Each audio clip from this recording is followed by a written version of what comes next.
Welcome. Let's see what we got for today. But before we do that, I would like us to look at what we did yesterday. Yesterday, I was looking at taking cells here, the break or just at this entry point, which is just some pips above here. So you understand, somewhere here. Then stop loss here. Okay. Let me. This is too on it.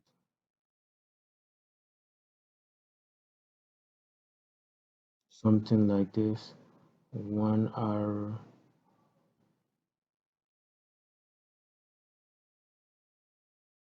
Yeah, something like this. So this is what I was looking at. Take buys, sorry, not sells, buys above here. We stop loss below here. Um, there were three different types of areas I could take my TP. I call them the three anticipated TPs. This at this level, which is 163.152. This is the conservative TP. 163.225. This is the mid TP. Okay. Then 163.460, that is the aggressive TP. Now, most times this aggressive TP, I only shoot for it when my entry is far, far below. For instance, in this particular situation, because my entry is here, I don't mind putting my TP on this aggressive because by then I have traded my stop loss to this point. So even if price comes down, it will not come to my entry nor make me come down to zero. Okay, so this is the only reason I can shoot for this aggressive. But for this one reason I can shoot for it, or one of the reasons is if I've already secured some position, then the runner is what is going. And the runner most times is 15% of 1%, which is 15% of my 1% active trade or open trade. So this is what I did yesterday. Now let's come to today. What I would like to say is, first of all, if you're just watching this and you did not watch the forecast for yesterday, go do well to watch the forecast for yesterday so that you would understand what led to today's analysis. Okay, there are some things I would not say that I said yesterday. So just do that to help you stay on top of your game. Then the second of the things would be subscribe, hit that notification button. Both are down here. It's in the shape of a bell. Comment as usual. Better you DM me or you comment on the Facebook or YouTube. Then like. Okay, let's come to today's trade ideas. I'm looking for buys above this gray zone going up. Okay, looking for buys. However, I'll be looking to take sales this coming down. If you ask me, I would say I would if the buys play out, I would take the buys. However, for the sales, I'll be a little comfortable taking the sales because of this clean traffic here to the left. This is very smooth. So if the sales plays out, this will be very sweet bearish market in order to just, how do I call it, harvest a lot of crops from this garden here.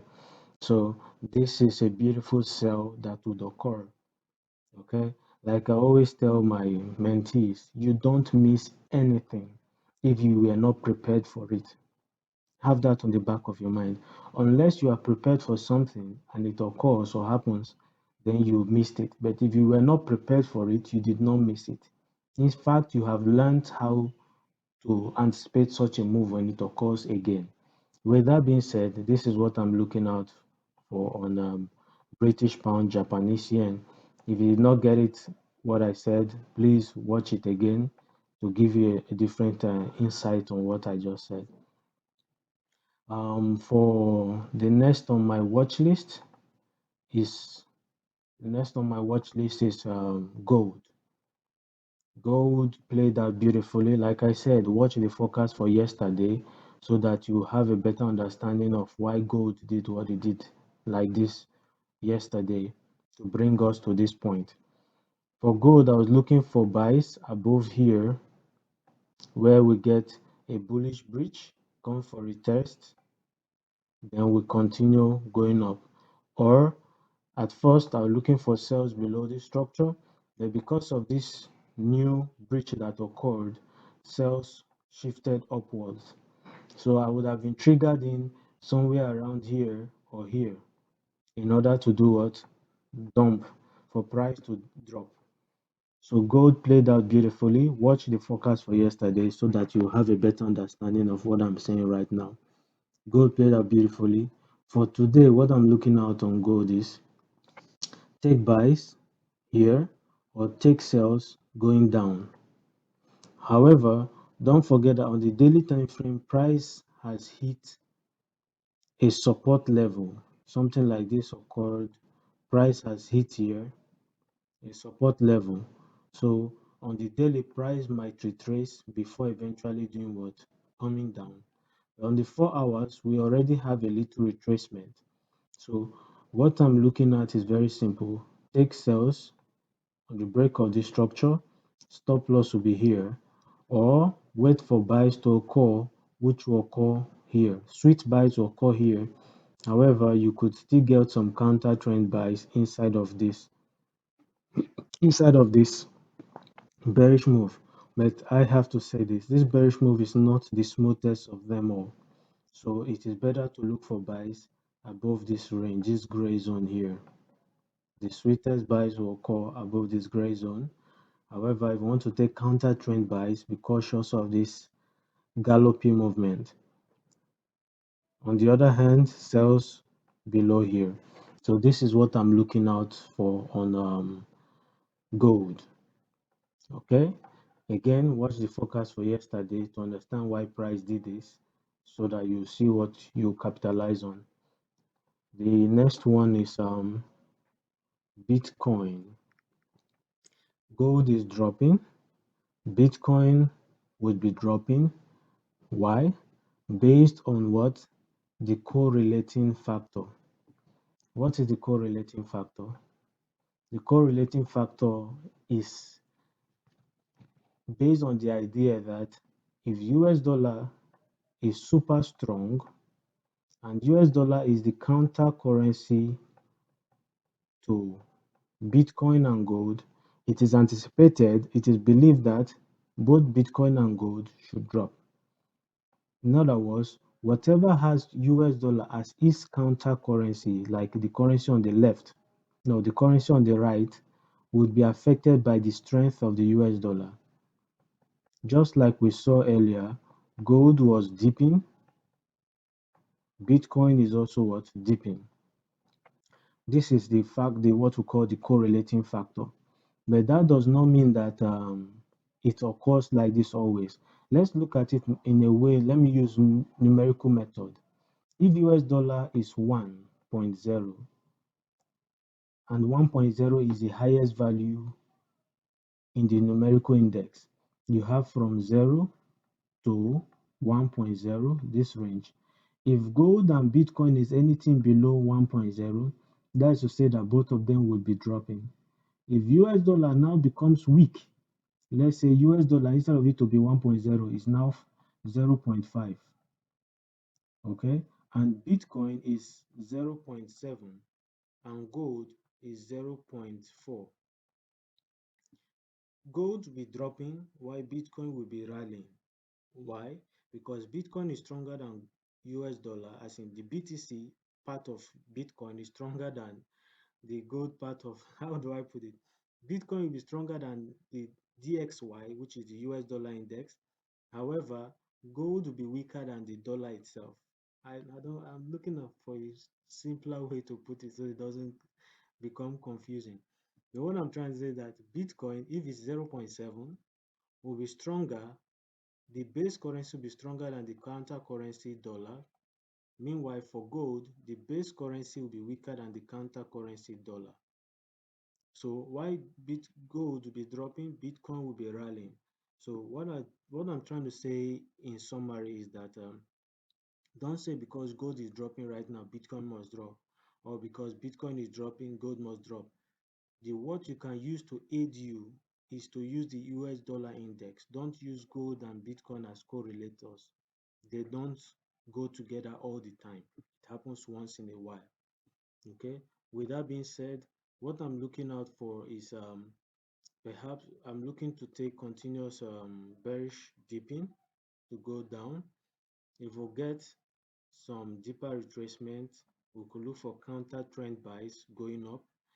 There is a simple strategy that is I watched it on a YouTube channel by MentFX.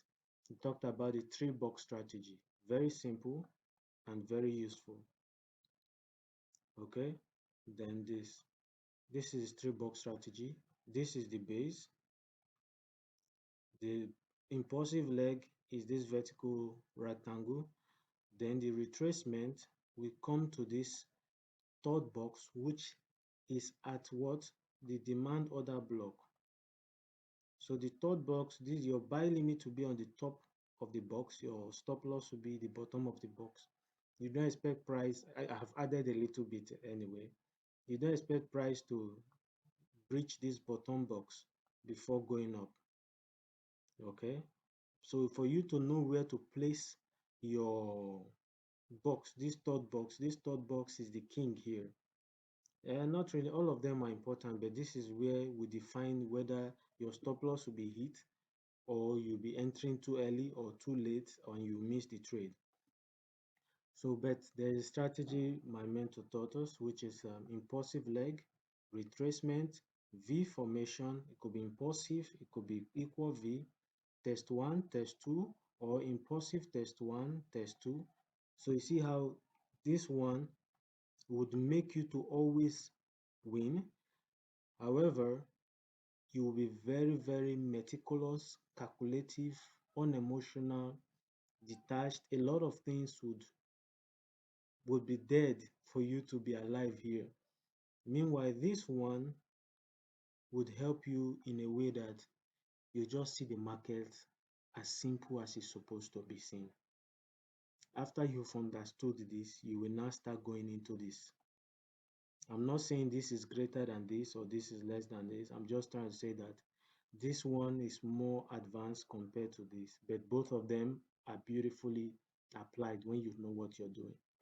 MentFX, try to simplify it, you understand, so that everyone, even newbie, will understand what is going on here. Then this one from Urban Forex is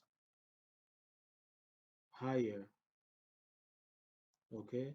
Or you can say the Forex Watcher.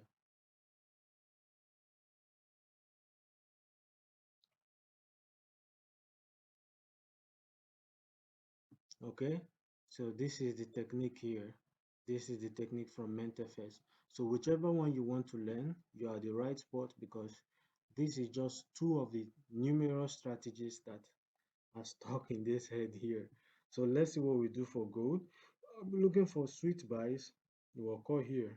Counter trend buys here. Sweet sells below here. Let's see the one that first comes and we'll capitalize on it.